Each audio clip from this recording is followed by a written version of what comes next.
네, 요새 이 코로나 때문에 굉장히 극장 상영이 걱정이 됐는데 오늘 혹시 관객들이 안 오시면 어쩔까 걱정을 많이 했는데 이 자리에 찾아주신 관객분들께 되게 감사를 드리고 소중한 시간을 같이 했으면 좋겠습니다.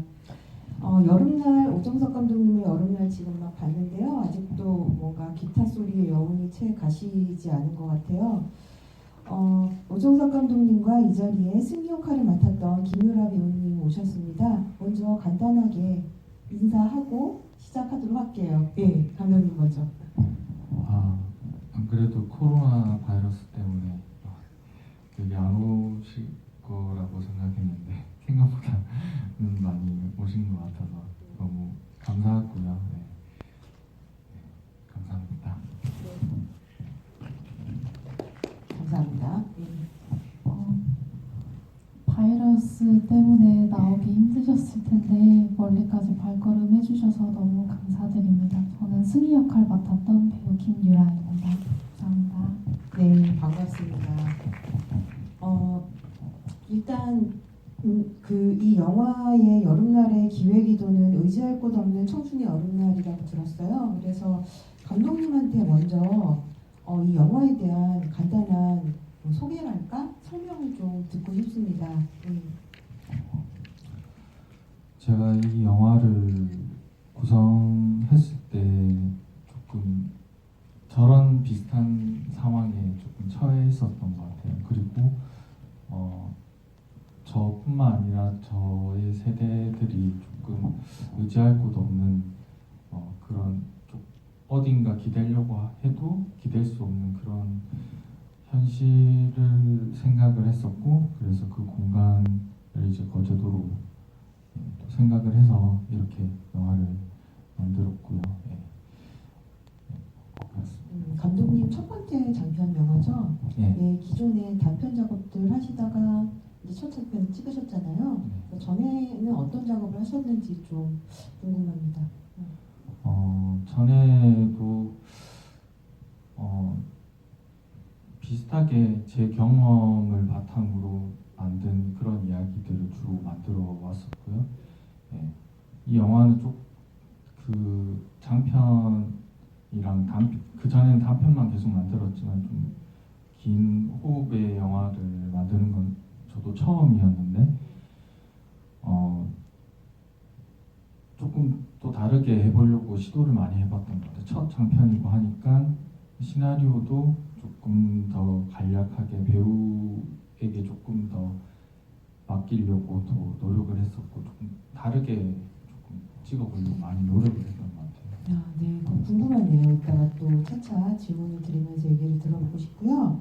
그 승리 역할을 맡았던 김유라 배우님도 이 영화에 대한 혹은 승리에 대한 간단한 소개를 해주시면 좋을 것 같아요. 먼저. 시나리오를 받았을 때 시나리오를 사실 받지는 않았는데 그 로그라인을 대충 받았을 때 이 승희가 처한 상황이 저랑 처한 상황이랑 너무 비슷하다고 생각을 했어요. 그래서 승희를 좀 잘 입체적으로 표현할 수 있겠다 그런 생각이 많이 들었습니다. 네, 승희는 어떤 사람이에요? 저하고 승희는 본인하고 비슷하다고 했는데. 네. 제가 이 영화를 같이 작품을 하자고 이야기를 들었을 때 서울에 올라온 지 1년 정도밖에 되지 않았을 때인가 그랬는데 승희가 서울 생활에 막 지쳐 있다가 위로를 받을 곳이 없어서 고향에 잠깐 내려가 있는 그런 상황이에요. 근데 제가 한창 그때 서울 생활에 지쳐 있을 때였거든요. 그래서 되게 공감이 많이 가는 캐릭터였습니다. 네, 감독님도 자신의 어떤 경험에 기반했다고 하고 배우분들도 내 얘기 같다고 하고 보시는 분들도 어쩌면 나의 어떤 처지와 비슷하다고 하는 거 보니까 영화가 끝날 때 나왔던 평범한 사람들이라는 것이 또 새삼 떠오르기도 하네요. 좀 차차 질문을 드리고 또 후반에는 관객분들의 객석에서도 감독님과 배우분에게 질문할 거 있으면 이따 질문을 받도록 하겠습니다. 사실 이 영화는 조금 특이한 점이 있는 것 같아요. 왜냐면은 뭔가 보통 일반의 영화들이 시작할 때는 이 영화는 어떤 영화고 주인공은 누구고 사실 이 주인공은 이런 사람이고 이런 일로 여기에 와서 이런 일이 있을지도 몰라라는 단서를 영화의 초반에 이렇게 던져주는데 우리는 승희가 누구고 승희라는 이름은 알지만 서울에서 어떤 직장을 다녔고 왜 거제도에 내려왔고 거제도에 내려오기 전에 무슨 일이 있었는지 그다음에 예를 들어서 엄마는 언제 돌아가신 걸까 막 여러 가지 것들에 대해서 전혀 정보를 알 수가 없고요. 내려오고 나서도 뭔가 예상처럼 흘러가지 않는 듯한 느낌이 있어요. 그래서 궁금한 게 많지만 처음부터 좀 질문을 드려볼게요. 이 거제도라는 곳은 승희에게 어떤 곳이고 이 거제도로 내려오는 승희가 왜 거제도로 내려오는지 이것이 좀 먼저 궁금해요. 일단 거제도라는 그 공간은 엄마의 고향이고 그리고 승희 물론 타향살이를 하다 보면 고향 생각이 날 때가 있어요. 그리고 그 엄마의 고향이라고 하면 뭔가 더 그 기대고 싶은 그 뭐 성인이 되었지만 독립은 했지만 그래도 기대고 싶은 어떤 공간이라고 생각이 들었거든요. 제 외갓집도 거제도이기도 하고 그래서 그렇게 생각을 했었고 승희 역시 서울에서 이제 직장을 이제 휴직이라고 표현하는 게 맞는 것 같은데 휴직을 하고 이제 조금 이제 외할머니가 있는데 그 외할머니 집에서 머물면서 조금 힐링을 하려고 내려왔지만 조금 불편한 상황들이 있었던 거죠. 이제 외삼촌이랑 뭐 외삼촌의 애인이라든지 뭐 그런 상황들 그리고 할머니 몸이 좀 안 좋다든지 뭐 그런 상황들이 있었던 거죠. 그리고 그런 상황들이 조금 이제 힐링을 하고 싶었는데 거기서도 조금 위로받지 못하는 그런 존재로 조금 그리려고 생각을 하고 만들었어요. 네, 승희는 고아인가요? 네, 고아라고 설정을 하고 네. 왜냐면 사실 이 영화에서는 별로 등장하진 않지만 아버지의 존재에 대해서는 전혀 언급이 없고 어머니가 돌아가셨다만 있는데 승희는 정말 의지까지 할 때 없는 것처럼 보이기 때문에 그런 것이 좀 궁금하기도 했습니다. 또 이제 일단 고향에 내려와서 보통 영화는 뭐 휴양지에 가서 여행을 하거나 힐링을 하러 어디를 가거나 혹은 로드무비나 하면은 가서 누군가를 만나고 사건이 생기고 이렇게 전개가 되는데 영화를 보면은 처음에 가서 청년들을 우연히 만나서 술을 마셔. 그러면은 인연이 생겨서 사건이 벌어질까 했는데 그렇지 않고 그 다음에 뭐 할머니의 보청기가 없어졌다. 그러면 보청기를 찾으면서 뭐 혹은 삼촌이 집을 팔려고 하는데 승리가 좀 부담이 되거나 할 때 갈등이 불거질까 하는데 또 그쪽으로 가지도 않거든요. 이런 어떤 이야기의 전개가 우리가 조금 익숙하게 생각하는 서사적 전개랄까 연쇄랄까 이런 것들하고 좀 달라가지고 특이했던 것 같아요. 그래서 어떻게 그렇게 영화의 전개를 생각하셨는지 궁금합니다. 물론 그런 쪽으로 빠지게 만드는 건 되게 쉽다고 생각을 했어요. 저는 오히려 더 뻔한 영화가 되는 것 같아가지고 그런 걸 최대한 자제하려고 처음부터 생각을 하고 있었거든요. 왜냐하면 뭐 집안 뭐 삼촌이랑 실제로도 뭐 삼촌이 뭐 이제 외할머니 집을 팔려고 해도 뭐 승희 입장에서는 뭐 대들거나 뭐 그러지는 또 못할 거라고 생각했어요. 진짜 현실에서는 영화에서는 되게 뭐 더 투쟁하고 뭐 싸우고 이러면 뭐 이야기가 더 발전이 되고 그렇게 되겠지만 그렇게 만들고 싶지도 않았고 또 뭐 여행객들을 만나서 또 뭐 사랑에 또 빠지거나 뭐 이렇게 하는 그것도 되게 현실과는 또 다를 거라고 생각을 했거든요. 그래서 좀 현실과 가깝게 조금 찍으려고 노력을 했던 것 같아요. 그리고 이제 또 인상적이었던 것들 중에 하나는 초반에 청년들하고 만나서 그 젊은 남자들과 막 술을 마시면서 하는 대화나 혹은 삼촌하고 외삼촌과 외삼촌의 여자친구가 대화하는 걸 옆에서 듣는 장면이나 이런 것들 보면은 이 대화 되게 중요할지도 몰라라고 하고 경청을 하는데 잘 안 들리기도 하거니와 이 대화가 사실은 이 승희의 어떤 처지를 설명적으로 뭔가를 알려주거나 그러지 않는 경우가 되게 많았던 것 같아요. 그래서 뭔가 대화라든지 이런 것들이 정보를 제공하지 않거나 혹은 할머니하고도 얘기할 때도 멀리서 얘기해서 무슨 얘기하는지 들지도 않고 그래서 그런 어떤 대화 같은 것들을 시나리오 구성을 하실 때 이렇게 어떻게 구성하셨는지 그 다음에 처음부터 다 자세하게 다 쓰신 건지 아니면은 어떤 현장에서 대화하는 거를 약간 우연적으로 포착하신 바도 있는지 이런 것도 궁금해요. 대화 같은 경우는 어느 정도 가이드라인 정도만 이제 제가 적었었고 그리고 그 씬에 대한 그 대화의 방향이라고 해야 될까? 그 방향 정도 이렇게 잡고 어떤 얘기를 할 거냐 이렇게 물어봤죠 이제 배우들한테. 그리고 이런 상황이고 이런 각자의 캐릭터는 이런 상황이다 이런 느낌을 가지고 있다 이렇게 하면 배우들이 난 이런 얘기를 할 것 같다 그러면 그렇게 한번 해보셔라 이렇게 하면 거기서 이제 현장에서 이제 조금 즉흥적으로 한 경우도 많고 예, 원래대로 그렇게 하겠다라고 한 경우도 많고 그런 식으로 했어요. 이제 대사 작업을 이제 계속 이제 얘기를 하면서 이제 만들었었거든요. 네. 그렇긴 하지만 어쨌든 대사가 영화 전체의 흐름을 이끌어가는 어떤 설명적인 역할을 하지 않는 그러니까 일종의 뭔가 이 영화가 주는 분위기 대사의 어떤 그런 무의성 자체도 이 영화의 분위기의 하나가 아닐까라는 생각이 좀 들었습니다. 그 배우분도 오셨으니까요. 감독님께 먼저 여쭤보고 이제 배우분 질문 잠깐 넘어가 볼게요.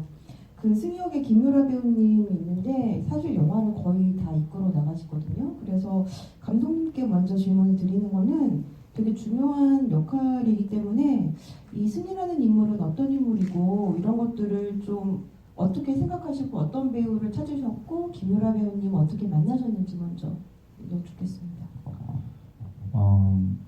오디션을 통해서 이제 찾았거든요 이제 배우를. 그래가지고 원래 그 전에 영화들은 거의 대부분 남자 감독님의 영화들? 제 단편 작업은 거의 남자 배우를 캐스팅을 했었어요. 왜냐하면 저의 이야기니까 그거를 조금 남자 배우를 찾으려고 했는데 이번 영화는 제 이야기이긴 하지만 조금 다른 생각을 성별이 조금 달라지더라도 다른 느낌을 더 줄 수 있다고도 생각을 했었고 그래서 여자 배우를 찾으려고 했었거든요. 그리고 연기력을 테스트한다기보다 오히려 물어봤어요. 그 어떻게 살아오셨는지 그리고 지금 현재 힘든 거 없는지 그런 식으로 물어봤거든요. 그래서 거기에 이제 제일 비슷한 그리고 그 배우의 스토리를 영화에도 조금 녹여낼 수 있을 만한 배우를 찾으려고 노력을 했었어요. 그래서 김유라 배우님을 만나신 거예요. 그러면은 김유라 배우님에게도 여쭤보겠습니다.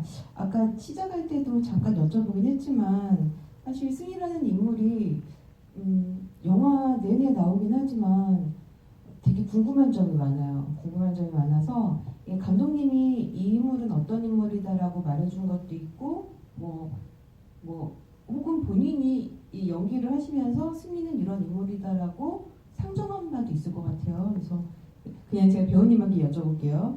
승희는 서울에서 한 6, 7년 동안 살았고요. 그렇죠? 네. 고향은 거제고 부산에서도 살았던 것 같고 어쨌든 서울에 6, 7년 동안 대학을 다니다가 일을 다니다 내려왔잖아요. 네. 승희는 무슨 일을 했던 건가요? 어떤 사람인가요? 전직이? 설정하기는 디자인 회사에서 일하고 사원으로 일을 하고 있던 친구로 설정을 했었고 회사에서 치이는 것들 이렇게 큰 꿈을 가지고 서울에 올라갔는데 생각한 거랑은 많이 달랐고 회사에서 부딪히는 것들이 너무 많다 보니까 이게 이제 괴리감이 온 거죠. 그래서 이제 잠깐 휴식을 하러 잠깐 휴식하고 내려왔었던 상황이었습니다. 사실 이제 언제까지 내가 쉴 것이다라는 계획을 하지 않고 내려오는 게 맞는 거죠. 네. 그 뭔가 영화를 보면 일반적으로 주인공이긴 하지만 이 영화는 배우의 얼굴이 중요한 영화는 아닌 것 같아요. 그래서 그리고 또 앞부분에 되게 뒷모습 너무 많이 나오고 옆모습도 많이 나오고 그랬거든요. 그래서 촬영할 때 뭐 동선이라든지 뭐 혹은 앵글 잡을 때 이런 것들 관련해서 카메라를 어떻게 이렇게 뭐 의식하고 찍었는지 혹은 감독님이 연기 디렉팅을 할 때 어떤 그런 것과 관련된 지시가 있었는지 이런 것도 궁금합니다. 신별로 감독님께서 여기서 이렇게 찍을 거다라고 미리 말씀을 주셨어요. 그래서 풀샷으로 나올 거고 여기는 조금 바스트로 갈 것 같다 이런 식으로 말씀을 미리 주시면 거기서 이제 조금 만들어서 연기를 했었던 것 같고 네 그렇게 했었어요. 네, 이거는 감독님께 여쭤봐야 될지 어떻게 여쭤봐야 될지 모르겠긴 한데 그 중간에 초반에 보면은 집에 돌아와서 그 첫날 이렇게 옷장에서 꺼냈던 폴라티인가요? 구슬이 있는 폴라티를 이렇게 보는 장면이 나오고 그 다음날 밤에 갑자기 옷을 벗고 두꺼운 폴라티를 입고 자잖아요. 왜 그러는 거예요? 아, 그다음에, 엄마의 예. 옷이라고 설정을 하고 이렇게 만든 장면이었거든요. 그 사실 컨테이너에는 엄마의 짐이 남아 있는 거죠. 네, 엄마의 짐 사실 편집이 되긴 음. 했는데 초반에 뭐 여러 가지 상황들이 찍긴 했었어요. 거기서 이제 뭐 거기 뭐 삼촌이 원래 살던 방에 뭐 올라가고 뭐 그런 것들이 있었는데 그런 설명적인 것들을 조금 다 편집을 해서 조금 그게 헷갈릴 수도 있다고 생각은 했었어요. 네, 엄마의 옷이라고 생각을 하고 거기 엄마의 짐이 있다고 네, 컨테이너에 갖다 놓은 거죠, 삼촌이. 네. 그런 어떤 설명적인 부분이 적기 때문에 이렇게 생각하면서 보는 부분도 좀 재미있었습니다. 근데 이제 궁금한 그냥 저도 이제 관객으로 자리에 앉아서 볼 때 궁금한 점 중에 하나는 지금 컨테이너에 엄마의 짐이 있잖아요. 그리고 중간에 보면은 집을 허물었다는 얘기가 나와요. 그래서 원래는 거기에 어떤 집이 있었던 모양이고 왜 승희는 컨테이너에 있는지 이것도 좀 궁금합니다. 아, 이것도 편집이 된 부분인데 자기 방이 원래 집에 있었어요. 집에 있었는데 거기 올라갔다가 자기 방이 이제 그 삼촌이 애인 방이 돼버린 걸 보고 그 이제 컨테이너로 가는 그런 장면들을 이렇게 했는데 그냥 이 영화는 조금 더 다이렉트로 그리고 조금 생략을 해서 표현하는 게 더 좋다고 생각이 들었어요. 그래서 바로 컨테이너로 짐을 들고 가는 걸로 편집 때 그렇게 바꿨어요. 네, 그 거제도가 이 배경이잖아요. 그 이제 뭐 이게 고향이기도 하지만 또 타지이기도 하고 되게 좀 이중적인 느낌이거든요. 익숙하지만 낯설고 뭐 약간 이런 느낌인데 그 거제도가 배경이라서 뒤에 보면은 조선소라든지 뭐 그 양식장이라든지 뭐 혹은 해변이라든지 이런 실제의 배경도 나오지만 이 주인공이 떠나가는 그 거제도라는 곳이 되게 좀 멀리 떨어져 있다, 격리되어 있다, 유배지 같다라는 이미지가 좀 되게 강렬한 것 같아요. 그래서 영화를 생각하실 때 이제 거제를 비롯해가지고 승희가 떠나가는 곳은 이런 곳이다, 어떤 곳인가 여기에 대해서 좀 설명을 해주셨으면 좋을 것 같아요. 떠나가는 곳이다. 예, 떠나온 곳, 거제도의 어떤 이미지. 아, 네. 거제도는 원래 좀 유배지로 유명했던 그런 섬이잖아요. 그래서 승희의 처지도 유배온 거나 조금 마찬가지라고 생각을 했었어요. 네. 그리고 지금 거제도라는 공간이 대학원에 입학하기 전에 거제도에서 한 몇 달 동안 산 적이 있었어요. 할머니랑 이제 할아버지랑 같이 산 적이 있었는데 거기에서 제가 컨테이너에 살았거든요. 왜냐하면 할머니 할아버지한테 이제 의지를 해도 되지만 조금 혼자 있고 싶었던 것 같아요. 그래서 거기에 머물면서 이제 거제도라는 공간을 보니까 이제 조선소도 있고 되게 해변 바다도 있고, 해변 논도 있고. 네. 되게 뭐가 다양하더라고요. 그래서 그런 되게 이질적이잖아요. 그래서 그런 이미지들을 최대한 또 많이 보여주려고 노력을 했던 것 같아요. 그 공간의 이미지가 그 승의 그 감정을 조금 더 잘 보여줄 거라고 생각을 해서 아마 카메라도 좀 더 가까이 가지 않고 공간을 더 많이 보여주려고 많이 노력을 했던 것 같기도 하고 그래요. 이게 그 혹시 그러니까 뭐지 이 감독님 영화를 그 연출도 하고 시나리오도 쓰고 그 다음에 촬영도 하고 편집도 하고 뭐 다양한 걸 했다고 들었어요. 그래서 감독님이 실제로 이 영화에서 어느 정도의 일을 하셨는지 그 다음에 이게 좀 이렇게 많은 돈이 들어가지 않은 작품이기에 어느 정도 규모의 스텝과 어느 정도 촬영 얼마 기간 동안 촬영했는지 이런 것도 궁금합니다. 원래는 제작 지원을 받아서 이제 찍고 싶었어요. 근데 제작 지원을 못 받는 바람에 최대한 이제 제가 해야 되는 역할들이 되게 많아진 거죠. 어떻게든 이제 연출도 해야 되고 이제 촬영도 원래 촬영 감독도 구하려고 했는데 촬영 감독도 예산이 없으니까 이제 제가 하는 게 맞을 것 같아서 일단 그리고 제가 잘 아는 공간이기 때문에 제가 촬영을 하는 게 또 맞다고 생각이 들었어요. 이제 고민하다 보니까 그리고 스태프들은 이제 프로듀서 1명 그리고 연출부 1명 그리고 제작부 1명 이렇게 사운드하는 친구 1명 이렇게 총 5명 정도로 9회차에 이렇게 만들었었어요. 혹시 그래서 시간 순으로 찍었는지도 좀 궁금해요. 예, 거의 시간 순서대로.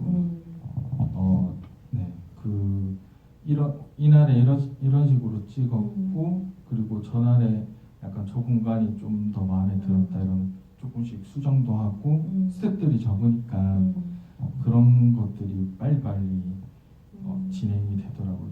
제가 이렇게 토론을 하면서도 사람들이 많아지면 이제 조금 계획대로 해야 되는 건데 그 계획을 조금 수정할 수도 있는 그런 유연성을 좀 할 수 있었던 것 같아요. 작았기 때문에. 이게 되게 좀 인상적인 게 다이어리나 에세이 같은 느낌이 있으면서도 왜냐면 이제 주로 배우를 승희의 어떤 하루하루가 되게 등장을 하기 때문에 같으면서도 또 배우에게 이렇게 굉장히 깊게 들어가지 않고 멀리서 관조하는 듯하기 때문에 또 다큐멘터리 같기도 하고 좀 이런 느낌이 있었습니다. 근데 이제 영화에서 좀 뚜렷하게 나오는 형식 중에 하나는 아침에 일어나고 낮에 나가거나 누구를 만나거나 사소한 어떤 일이 있고 밤에 집에 들어오고 잠을 자고 다음날 또 일어나고 이런 어떤 하루의 어떤 리듬이 계속 반복되는 듯한 느낌이 들었어요. 그래서 왜 그런 어떤 일기 같은 형식을 하셨는지 좀 궁금합니다. 어떻게 보면 좀 브이로그처럼 찍고 싶었던 것 같아요. 그러니까 일상을 그대로 뭔가 보여주길 원했던 게 조금 굉장히 강했던 것 같고 거기에서 극적인 뭔가를 더 만들어내려기보다는 그런 하루하루 살아가는 어떠한 그 날들, 순간들을 조금 잡으려고 노력을 하면서 찍었던 것 같아요. 브이로그하고는 좀 다르죠. 여기에는 어떤 이벤트랄까 이런 과시성 어떤 그런 것들이 없기 때문에 근데 이제 이게 처음에는 이게 매일매일인가 연속적인 매일매일인가라고 생각이 들다가도 이 사이에 뭔가 건너뛰는 무언가가 있나 막 이런 생각이 들 때도 있었던 것 같아요. 그래서 뭐 가령 할머니가 돌아가신 장면에서는 일종의 어떤 건너뛰임이 있었던 것 같고 그 다음에 거제 청년을 만나러 가는 것과 그 다음에 그 폐왕성이 있는 산에 올라가는 것과 이런 것들 사이사이에 뭔가 이게 시간이 연속적으로 흐르나 혹은 처음부터라도 혹은 그 사이에 어떤 단속들이 있는데 편집이 이렇게 붙어 있는 거가 이것도 궁금합니다.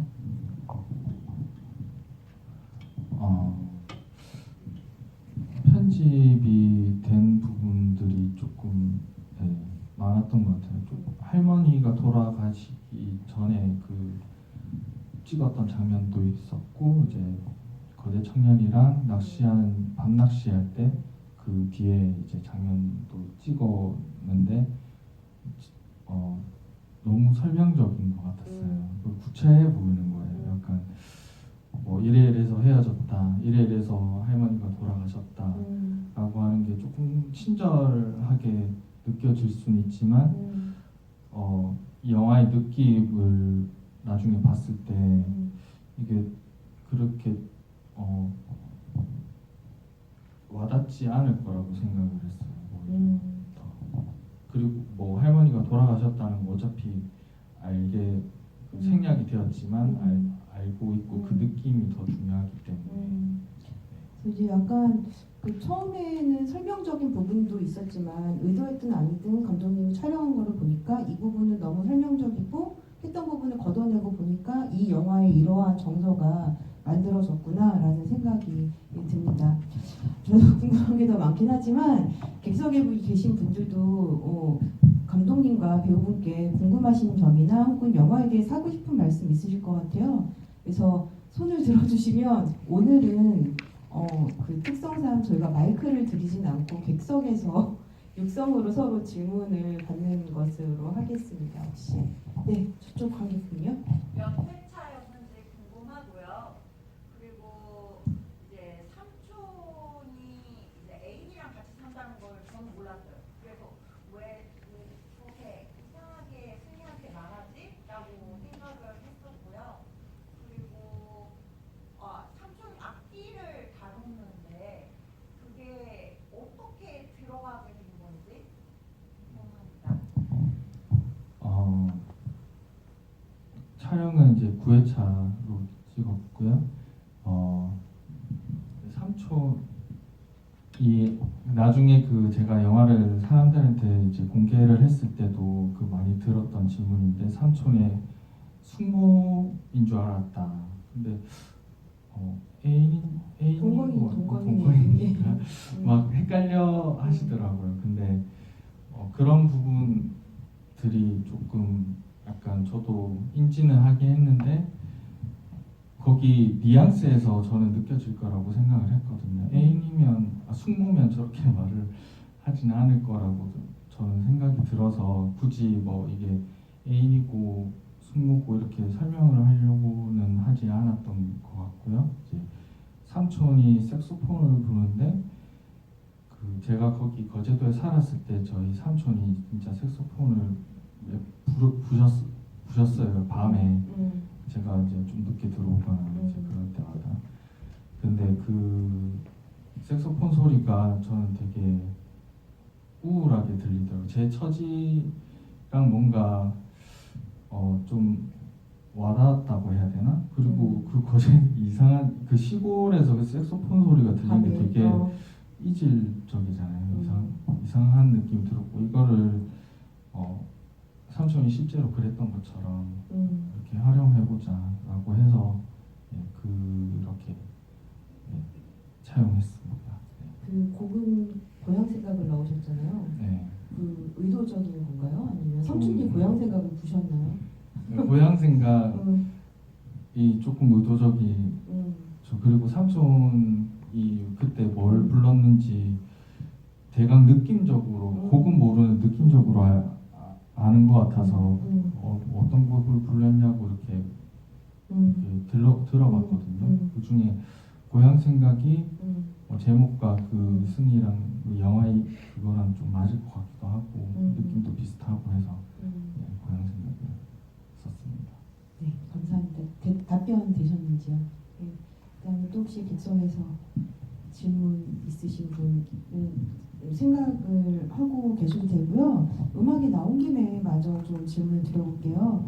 시작하고 끝날 때 간단하게 클래식 모차르트인가요? 네, 나오고 매우 짧게 또 나왔어요. 그 다음에 그 중간에 음악은 아까 시작할 때와 끝날 때 비슷하게 삼촌이 색소폰 소리가 앞뒤에 또 배치가 되고 그 다음에 맨 마지막엔 이랑의 평범한 사람이 들어갔거든요.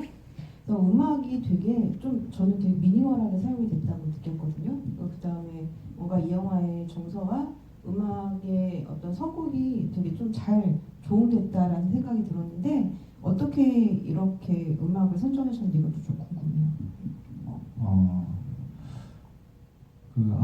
앞에 나온 모차르트 그 곡은 여름날이라고 하는 그 어떠한 순간 코멘터리 같이 조금 보여주려고 앞뒤로 이렇게 사용을 했었고요. 그리고 그 곡은 저랑 같이 후반 작업을 하셨던 선생님이 계신데 그 선생님과 같이 이제 음악을 계속 찾아보면서 골랐던 곡이었었거든요.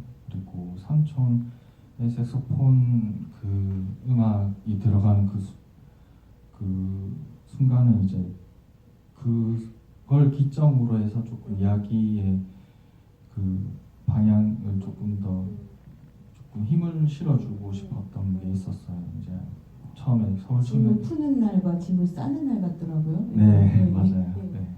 그래서 그렇게 집어넣고 이랑의 평범한 사랑은 이제 그것도 이제 영화의 엔딩 크레딧에 어울릴 만한 곡을 생각을 계속 하고 있다가 이제 이랑 씨의 그 평범한 사랑이라는 가사랑 그 승희의 그 감정이 조금 더 맞는 것 같아서 그 스토리랑 또 맞는 것 같아서 그렇게 해서 사용을 했습니다.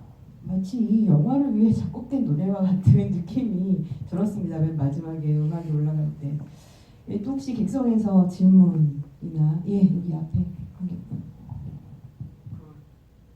감독님이랑 배우가 한 번씩 하나씩 질문하고 싶은데 배경은 왜 여름에 있는지 궁금했는데 만약에 제가 감독이라면 겨울날에 찍고 싶거든요. 여름을 너무 싫어해서 촬영할 때 너무 짜증나지 않았을까 싶은데 너무 더워서 왜 여름으로 배경인지 궁금했고 그리고 이제 낚시할 때 진짜 못하는 건지 처음 하는 건지 되게 궁금했거든요. 못해 보이는 게 그게 좀 귀여워 보여서 왜 낚시를 선택했고 낚시를 진짜 처음 했던 건지 촬영할 때 낚시할 때 어려운 점 그런 거 있었으면 감사합니다.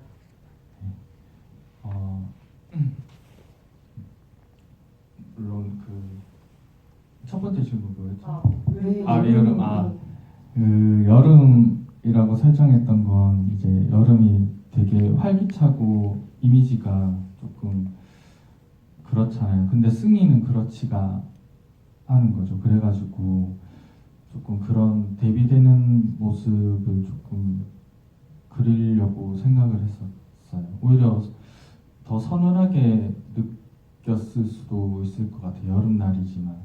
그래서 그리고 낚시 같은 경우는 이제 낚시를 못하는 건 알고 있었는데 낚시를 못한다가 원래 설정이었나요? 네, 설정이었고 이제 낚시를 해서 물고기를 잡으면 또 이야기가 좀 달라지는 방향으로 또 생각을 하고 있었어요. 실제 촬영할 때 물고기가 안 잡혔다고. 우리 배우분께도 질문을 하셨다고 했으니까 낚시했을 때 어떻게 촬영하셨는지 진짜 못하시는지 그런 것들도 얘기해 주시면 좋을 것 같습니다. 어릴 때 아버지께서 낚시를 좋아하셔서 자주 다니셨는데 저는 따라 하지는 않았거든요. 그래서 낚시 자체를 컷 돌아갈 때 처음 해봤고 처음 뜯어봤어요. 그래서 진짜 몸이 가는 대로 움직였었고 그리고 어려웠던 거는 제가 징그러운 걸 진짜 싫어하는데 그 개찌렁이를 주시더라고요. 그것도 약간 즉흥이었거든요. 그래서 저는 사실 떡밥을 주시길 원했는데 개찌렁이를 사용하셔야 된다 해가지고 이러면서 개찌렁이요? 이러면서 받았는데 그거 만지는 게 너무 힘들었어요. 그거 말고는 다 재밌었던 것 같아요. 우리 눈에는 보이지 않았으나 너무 힘드셨다고 그때 개치렁이를 만지는 게. 감독님 혹시 낚시를 하셨었던 적이 아시는 바가 있는데 영화에 넣으신 거예요, 감독님? 네. 거제도에 있을 때 실제 낚시를 해보셨어요? 거제도에 있을 때 낚시를 해보기도 했었고, 네, 뭐, 네, 개찌렁이 같은 경우는 거기 낚시가게 주인 아저씨가 미끼를 개찌렁이로 주는 거예요. 그래서 그걸 좀 징그러워가지고 했던 것 같아요. 네. 근데 이 낚시가 두 번이나 나오고, 그 대사 둘이 이제 거제 청년과 하는 대화 중에서도 시간을 때우는 데는 낚시만 한 게 없다는 얘기도 하고 상념이 있을 때도 낚시 얘기를 하고 하는데 다 낚시에서 뭔가를 낚지 못하는 게 처음에 시나리오 상에서도 있었던 건지 우리 아까 좀 지나가면서 얘기했는데 감독님이 의도를 하신 건지 이것도 사실 정말 궁금했거든요.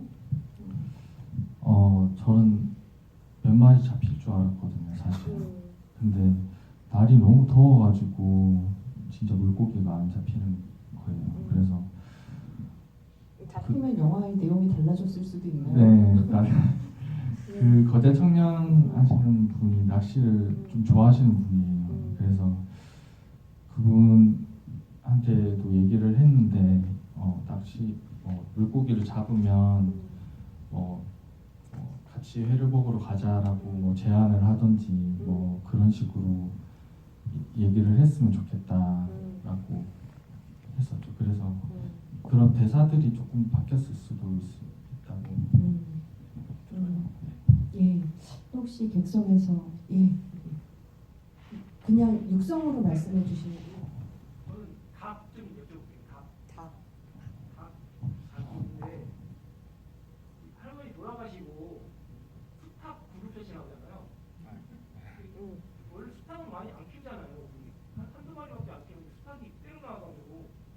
근데 그 다음 장면이 바로 그 조선소 남자분들 때로 나오시는 그룹 편하고 연결되는 거 혹시 아닌가 블레이가 궁금하고요. 그리고 그 전에 닭똥 그 한 번에 이렇게 딱 찍은지 궁금하고요. 아까 배우분 개찌렁이는 조금 징그러워하시는데 닭 잡는 거는 뭐 한 번에 네, 그 닭 같은 경우는 이제 뭐 조선소에서 나오는 그 사람들이랑 비유했다기보다 처음에 닭이 이제 승희 집으로 들어오고 이제 거기 앞에서 닭들이 이제 닭장을 나와가지고 다 풀려져 있잖아요. 그거는 이제 승희가 이제 조금 떠나야 될 시점이 왔다라고 생각을 해서 그렇게 그렇게 만들었고요. 예. 닭이 이제 저는 처음에 이제 지나갈 때는 원래 똥을 싸고 지나갈 거는 생각 못했어요, 사실은. 근데 그냥 닭이 지나가서 승희의 잠을 깨운다 이 정도로 이렇게 설정을 하고 찍은 거였는데 거기 앞에서 똥을 싸고 가니까 좀 얻어 걸린 것 같은데 라고 생각을 해서 쓴 거고요.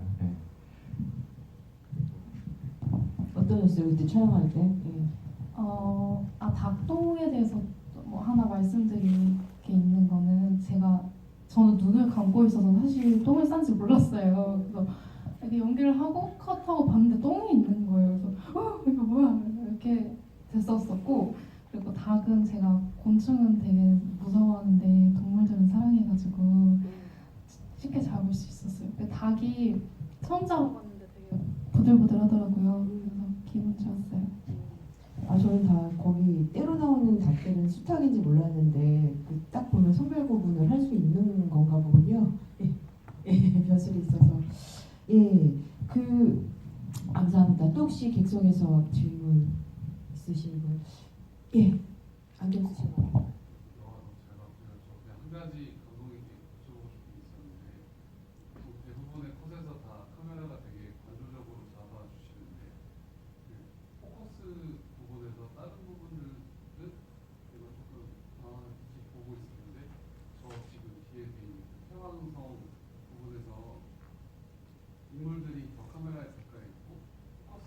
폐왕성 성벽 쪽에 계속 맞아 있잖아요.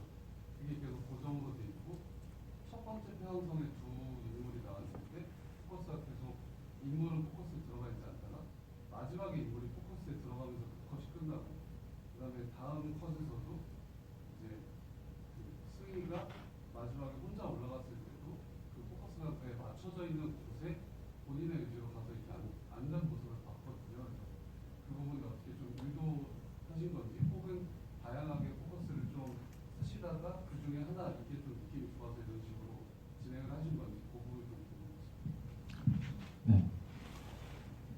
이제 영화를 이제 저기 촬영을 할 때 포커스 팔로잉을 조금 했었어요. 근데 이게 포커스가 맞춰졌다가 인물에게 맞춰졌다가 이제 이게 움직이는 게 보이더라고요. 근데 그 움직이는 게 보이는 게 뭔가 건드리는 것 같았어요. 촬영할 땐 그렇게 찍은 소스들이 있긴 한데 그냥 포커스를 안 맞추고 저기 폐왕성 저기 성벽에 맞춰놓고 그냥 찍은 게 있더라고요. 그래가지고 이게 더 안 움직이고 그냥 이렇게 자연스럽게 그냥 보여주는 게 더 좋다고 생각이 들었어요. 포커스 다른 장면들도 좀 마찬가지인데 그런 식으로 다 편집할 때도 다 그런 식으로 편의점 장면도 그랬고요. 네, 약간 그런 식으로 다 했어요. 혹시 또 추가 질문 없으세요? 예. 또 혹시 빅손에서 질문 한두 분 정도 마지막에 또 받아보고요. 저도 좀 이렇게 정리를 하면서 몇 개 질문을 좀 더 드려보도록 하겠습니다. 여기가 이제 유배지라고 했고 장소의 이름도 지금 나왔던 폐왕성이라는 것도 있고 해가지고 또 그곳을 두 번을 가잖아요. 그래서 처음에는 같이 가고 맨 마지막 엔딩 장면에서 혼자 가는데 처음에 시나리오를 쓸 단계에서부터 두 번 가게 되는 것으로 다 동선을 짜셨던 건지 먼저 궁금합니다. 네. 폐왕성에서 이제 엔딩은 원래는 아니었거든요. 사실 뭐 승희가 마을을 들어오는 장면도 찍었고 나가는 장면도 찍었고 이제 컨테이너에서 짐을 싸고 나가는 장면도 이렇게 뭐 여러 가지로 찍었는데 편집하는 과정에서 폐왕성이라는 그 의미가 좀 더 생기더라고. 그리고 거기서 이제 마무리를 짓는 게 더 그 여름날의 어떤 순간을 보여줄 거라고 더 생각을 했어요. 유폐되어 있고 뭐 어쨌든 그런 어떤 이미지를 되게 강하게 이렇게 은유하고 있는 명칭인데 감독님이 영화를 찍으면서 그 이미지를 되게 남용하지 않으려고 자기적으로 하지 않으려고 되게 좀 뭐라고 할까 절제했다라는 인상을 되게 많이 받았고 그 부분을 굉장히 저는 되게 인상적으로 봤습니다. 그 다음에 또 궁금한 것 그냥 관객으로 봤을 때 궁금한 것들 중 하나는 후반에 승희가 공장에 찾아가잖아요. 공장에 찾아가서 사람들이 막 나오는 장면이 있는데 뭐 만났을까 만나지 않았을까라는 걸 알 수 없이 그 사이에 뭔가 이렇게 한번 탁 텀이 뜨거든요. 그래서 그 씬에 대해서도 좀 궁금해요. 그러니까 사실은 이 영화에서 되게 다수의 어떤 뭐라고 할까요? 사람들이 막 많이 나오는 장면이 없어요. 되게 몇몇의 사람들만 나오고 그러는데 거기서 갑자기 막 사람들이 밀려들었을 때 뭔가 그 감정이 서울에서의 승희가 어떤 군중 속에서 있었을 때 받았던 느낌하고도 비슷하지 않을까 이런 생각도 들었고 되게 전체 영화에서 그 장면이 되게 저는 되게 이질적으로 느껴졌거든요.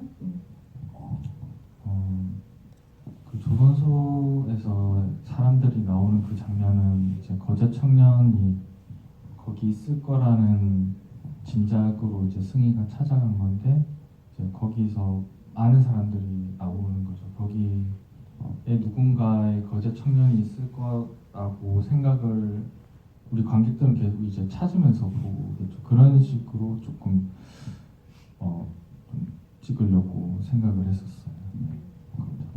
근데 이제 뭐 만났는지 안 만났는지에 대해서 아까도 얘기하셨던 것처럼 찍었는데 걷어내신 거예요? 아니면? 원래 원래는 만나는 걸로 돼 있었어요. 만나는 걸로 돼 있었는데 안 만나는 게 더 좋다고 생각이 찍으면서 생각이 들었고 안 만나고 그냥 그런 느낌만 주는 게 더 좋을 거라고 생각을 했었어요. 그 거제 청년으로 나왔던 배우는 김록경 배우잖아요. 그래서 사실 영화에서 중요한 어떤 배역을 맡고 있는데 그 어떻게 그 배우를 캐스팅을 하셨고 이 영화에서는 어떤 역할이고 이 자리에 없으니까 좀 그 배역에 대해서도 좀 궁금합니다. 그분은 제가 예전에 단편 만들었을 때 그때 알게 되었던 배우였고 이제 이 시나리오 작업을 할 때부터 계속 얘기를 많이 나눴던 배우예요. 그래서 그 거제 청년이라는 그 캐릭터 역시 이제 그분이 예전에 조선소 삼천포 사람이거든요. 삼천포 사람인데 이제 거기에서 이제 조선소에서 일했던 그런 경험도 있었고 그래서 그런 것들을 얘기를 나누면서 좀 거제 청년에 많이 녹여내려고 했었어요. 그 거제 청년과 승려와 거제 청년이 만나는데 이게 뭔가 되게 전형적인 남녀의 만남, 우연하게 만나서 뭔가 이성 간에 성적이거나 이런 성적인 호기심이나 어떤 긴장감 같은 게 조성되고 이런 것과는 조금 다르다는 느낌을 받았어요. 이게 남녀 간의 호감이 전혀 없는 것 같지는 않지만 되게 우애, 우정, 뭔가 이렇게 굉장히 좀 색다른 감정적인 연대감 같은 것들을 느꼈거든요. 그래서 우리 승희 역할을 맡았던 김유라 배우님이 두 사람은 어떤 관계인 거고 우리가 모르는 바에 대해서도 조금 더 얘기를 해주시면 감사하겠습니다. 승희는 거제 청년을 보고 나와 비슷한 점이 있다고 생각을 해서 좀 마음에 끌리는 게 있었어요. 뭐가 비슷한 걸까요? 막 혼자 살거나 또 혼자 바캉스 가려고 했는데 갈 사람이 없네, 혼자 갔네 이런 것들 그리고 취미생활을 혼자 한다든지 뭔가 계속 혼자서 다니는 그 모습들이 나와 좀 비슷한 것 같다라는 생각을 해서 그런 끌림이 있긴 했지만 더 다가가지 못했던 거는 이제 승희는 여기에 계속 살 사람이 아니고 언젠가는 떠나야 한다는 사실을 알고 있었기 때문에 더 다가가지 못했던 것 같고 그리고 그 대사에 보면은 친구들은 다 이제 결혼한다라고 이야기를 해요. 그래서 그 말이 공장에 있는 직원 동료들이 네, 그래서 그 말에도 좀 부담으로 다가왔었어요. 근데 그래서 약간 그런 진지한 관계는 조금 어렵지 않을까 이런 생각이 되게 많은 친구였던 것 같아요. 승희가. 네. 근데 거제 청년도 말은 그렇게 했지만 굉장히 뭐라고 할까 너무 부담되지 않은 거리감을 지키면서 있었던 것 같은 느낌이 들었습니다. 저희 거의 이제 시간이 차차 지나가지고요. 혹시 객석에서 질문이 있으신 분 먼저 받고서는 마지막 질문 받을게요. 먼저 해주실래요? 아까 꽃보다 할배가 나왔잖아요.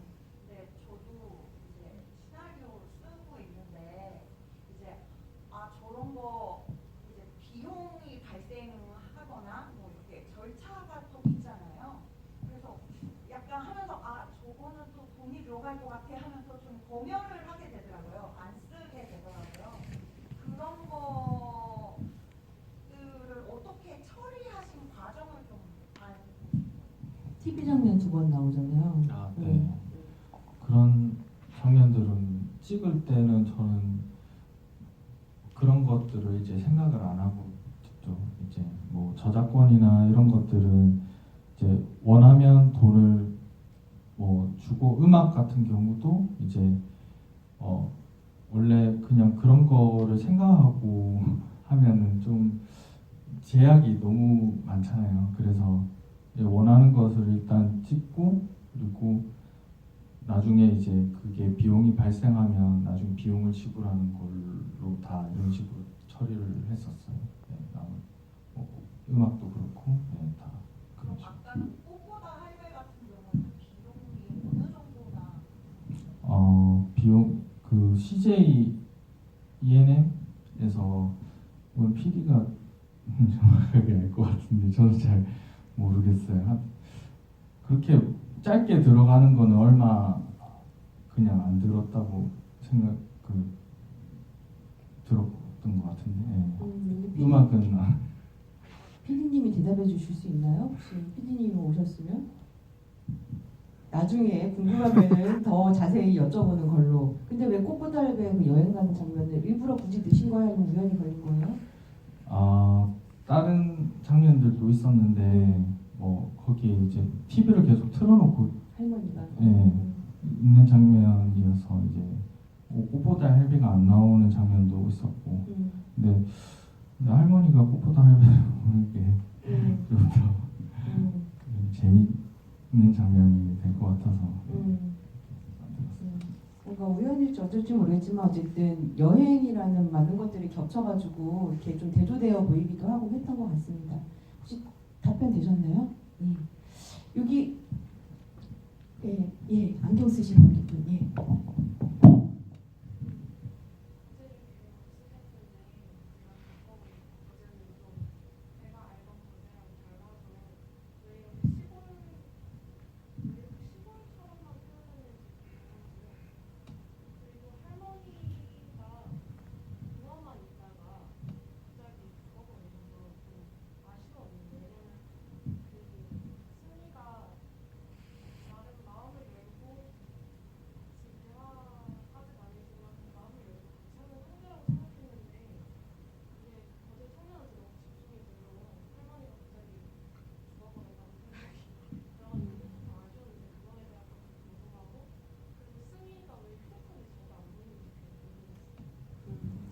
첫 번째는 그 관객분이 아는 거제와 이 거제가 좀 다른가 봐요. 그래서 이 거제는 왜 이런 거제인가? 외할머니 집이 조금 실제 그 촬영 장소가 외할머니 댁이신 거죠? 네, 실제 외할머니 댁에서 찍었는데 거기가 조금 시골이에요. 고현이랑 좀 고현이 시내인데 그 고현이라는 곳과 약간 떨어져 있는 공간이어서 그리고 승희가 제일 많이 머무르는 공간도 그 공간이라서 좀 시골처럼 느껴졌던 것 같아요. 근데 거기에 이제 고현 시장도 나오고 이제 뭐 조선소도 나오고 그래서 조금 그런 식으로 좀 다양하게 표현하려고 했었고요. 두 번째는 할머니가 할머니가 이제 승희가 제일 기댈 수 있는 유일한 이제 사람이 이제 할머니인데 이제 그 할머니를 좀 뭐라고 해야 될까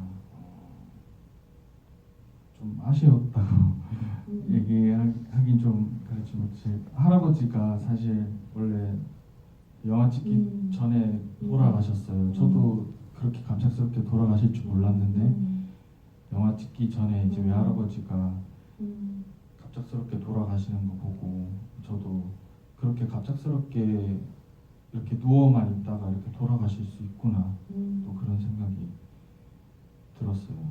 그래서 그런 식으로 표현이 됐던 것 같아요. 그 다음에 세 번째가 왜 이렇게 핸드폰이 저도 영화에 핸드폰이 언제 나오나 되게 궁금했거든요. 핸드폰 같은 경우도 이제 뭐 그런 얘기도 했었어요. 이제 뭐 거제 청년이랑 만나서 휴대폰으로 뭐 번호 교환 같은 거를 하는 거 보여줘야 되냐 막 그런 얘기도 하고 그랬었는데 휴대폰으로 이제 뭐 통화하는 장면들도 몇 개 찍었어요. 이제 찍었는데 이게 이제 편집으로 날아간 부분도 좀 있고 굳이 뭐 번호 교환하거나 뭐 이런 식으로 하는 것도 좀 통화하거나 이런 걸 보여주는 게 좀 더 설명적인 것 같아서 그래서 뺀 게 좀 있습니다. 많지는 않아도 편의점 가는 길에 핸드폰 보고 했을 때 뭔가 그쪽 편의점과 핸드폰은 저 세상 거제와는 다른 곳과 연결된 것이다라는 느낌이 확실했던 것 같고 또 다른 한편에서는 밤에 집에 돌아오는 길에 핸드폰에 불빛을 켜거나 모기를 잡을 때 핸드폰에 불빛을 켰을 때 우리가 일반적으로 영화에서 핸드폰을 활용할 때하고는 전혀 다른 효과가 이런 방식으로도 나는구나라고 이게 한편으로는 되게 이색적이다라고 생각을 했던 것 같습니다. 그 할머니의 보청기가 안 되는 것도 뭔가 그 승희가 할머니하고 굉장히 의존하고 싶은데 의사소통이 안 되는 것들하고도 좀 연관 지어서 그렇게 설정을 하셨던 건가요? 네, 실제 외할아버지도 보청기를 끼고 계셨고 그 보청기를 안 끼고 계셨을 때는 뭐 승희가 좀 더 크게 제가 더 목소리 크게 내거나 소통하려고 이렇게 했던 게 생각이 나가지고 그런 식으로 활용했어요.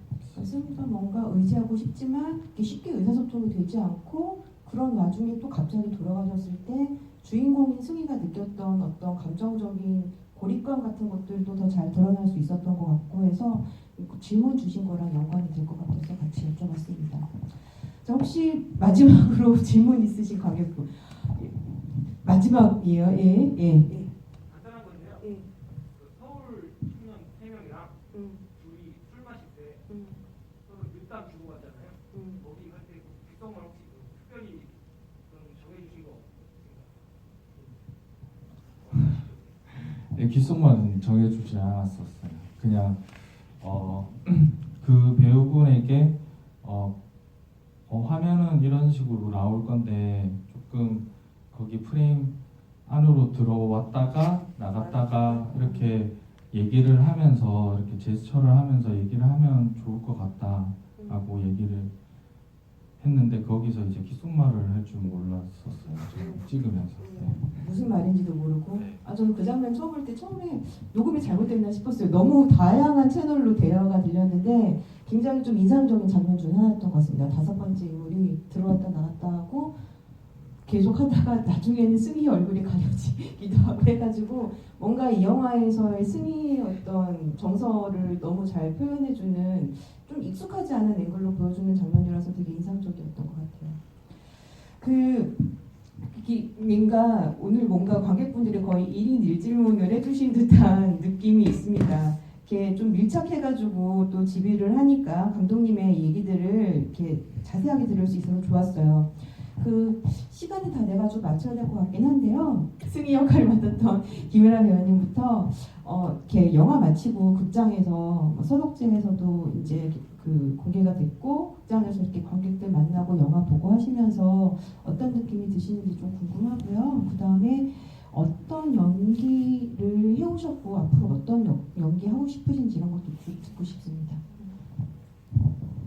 지난 11월에 소독지에서 상영했을 때 처음 보고 오늘 이제 2번째로 보는 건데 생각보다 전 재밌게 봤고요. 그리고 지금 계절이 되게 추운 계절이잖아요. 그런데 한여름의 계절을 보니까 이제 그때 촬영했던 게 생각이 나면서 그때 느꼈던 뭔가 후덥지근함과 그때 감정들이 올라와서 되게 좀 반가운 느낌이 되게 많이 들었어요. 그리고 원래 부산 지역에서 연기하시다가 올라오신 거로 들었는데 어떻게 연기 생활 하셨는지, 영화는 어떻게 작업하셨는지, 어떤 연기하고 싶으신지.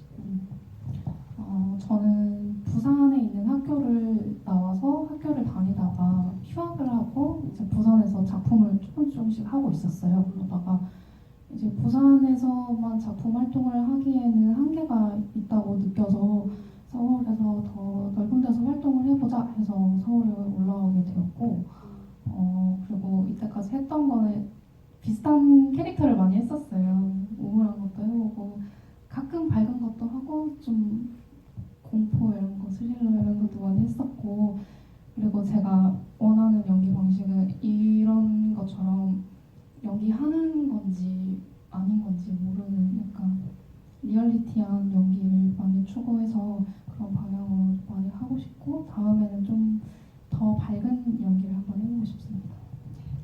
예, 감사합니다. 다음에 오정석 감독님은 이 영화는 되게 좀 아까 계속 많이 반복하신 게 걷어냈다 이렇게 이런 얘기를 많이 하셨는데 어떤 설명적인 부분들을 걷어내고 그렇게 하면서 이해하지 못한다기보다는 멀리서 바라보지만 우리를 더 영화로 다가가게 만드는 묘한 매력이 있던 영화였던 것 같아요. 그래서 감독님은 어떤 영화들에서 혹은 동시대 어떤 감독들 혹은 지금 젊은 감독들도 있잖아요. 어디서 그런 영감을 많이 받으셨는지도 궁금하고요. 그다음에 이게 첫 장편인데 앞으로 어떤 영화를 혹은 준비하시고 있는 영화가 있으면 준비하신 영화나 앞으로 좀 이렇게 하고 싶은 작품 같은 거 있으면 그런 얘기도 듣고 싶습니다. 여름날 같은 영화는 소규모로 작업을 해야 된다고 생각을 해요. 왜냐하면 예산이 커지거나 아니면 뭐 스태프들이 많아지거나 하면 그 계획에 차질이 생기고 돈도 더 많이 발생하고 그리고 조금 우왕좌왕할 수 있으니까 그래서 어떤 영화를 작업하는 그 과정 속에서 이런 소규모의 작업을 계속 하면서 또 제가 영화과도 나오고 그랬기 때문에 그런 시스템 안에서의 영화도 같이 준비를 하려고 생각을 하고 있어요. 네, 제가 원하는 근데 진짜 작업은 이런 여름날의 작업처럼 조금 더 자유롭고 배우들이 조금 더 역량을 발휘할 수 있고 자기 얘기를 낼 수 있는 그런 영화를 만들려고 생각을 하고 있습니다. 감독님이 평소에 뭔가 영감을 받으시거나 자극을 받는 혹은 많이 영향을 받았거나 이런 감독님들이나 동시대의 감독들이 있을까요? 페드로 코스타나 아니면 홍상수 감독의 영화를 좀 좋아했던 것 같아요. 물론 다른 영화들도 좀 좋아하지만 그 두 분의 영화를 계속 보면서 많은 영감을 받았고 많은 도움을 받았던 것 같아요. 이 영화를 만들면서도. 앞으로 찍고 지금 어떤 착수 단계에 들어간 작품은 없고 뭐 이렇게 하고 싶은 영화는 이런 어떤 영화? 하고 싶은 영화는 저도 잘 모르겠어요. 항상 조금 다르게 좀 찍으려고 생각을 하고 있는데 현실도 그렇지가 않아가지고 어디에서 지원을 받거나 그러면 조금 그쪽에 맛에 맞춰야 되나 뭐 그런 생각도 드는데 또 돈 없이 또 찍기는 힘들고 네.